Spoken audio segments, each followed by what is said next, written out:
Dr. Peter McCullough, and I'm an internist and cardiologist and professor of medicine at Texas A&M University School of Medicine. I'm on the Baylor Dallas campus, and I've been integrally involved in the response to COVID-19.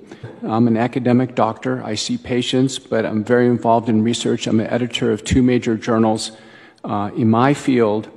I'm the most published person in my field, which deals with the heart and the kidneys in the world in history. People under 50 who fundamentally have no health risks, there's no scientific rationale for them to ever become vaccinated. There's no scientific rationale.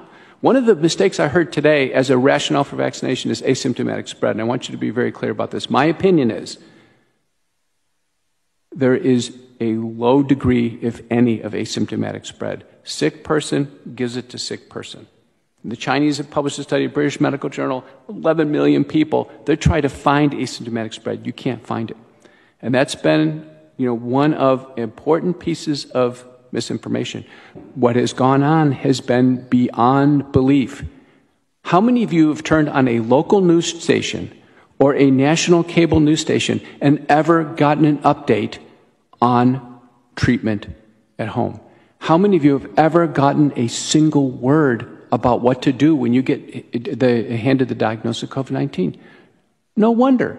That is a complete and total failure at every level. There's not a single media doctor on TV who's ever treated a COVID patient. Not a single one. What happened in around May, it became known that the virus was going to be amenable to a vaccine. All efforts on treatment were dropped.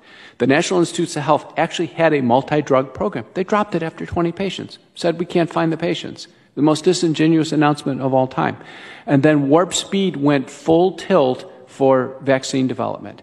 And there was a silencing of any information on treatment. Any. Silencing. Scrubbed from Twitter, YouTube. Can't get papers published on this. We can't even get information out in our own medical literature on this. There's been a complete scrubbing. I had never been on social media before, and my daughter, who was home from law school, was talking to her about it. She said, well, why don't you make a YouTube video? So I made a YouTube video with 4 slides from the paper. This is a peer-reviewed paper published in one of the best medical journals in the world.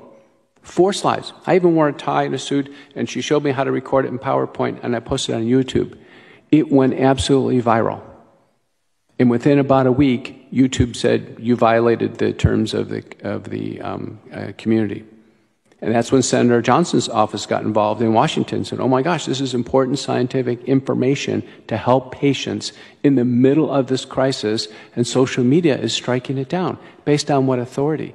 People who develop COVID have complete and durable immunity.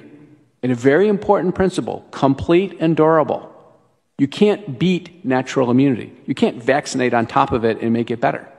There's no scientific, clinical, or safety rationale for ever vaccinating a COVID recovered patient. There's no rationale for ever testing a COVID recovered patient. My wife and I are COVID recovered. Why do we go through the testing outside? There's absolutely no rationale. The best anti-inflammatory drug is colchicine. You've probably never heard about it. In the largest, highest quality randomized trial, over 4,000 patients, double-blind randomized placebo-controlled trial, there's a 50% reduction in mortality. No word of it. None. Complete block to anybody, colchicine. How can that be? How can that be? And then the most deadly part of the viral infection is thrombosis. So I have always treated my patients with something to treat the virus, something to treat the inflammation, and something to treat thrombosis, just as Dr. Urso had. And I have very, very sick patients, and I've lost 2.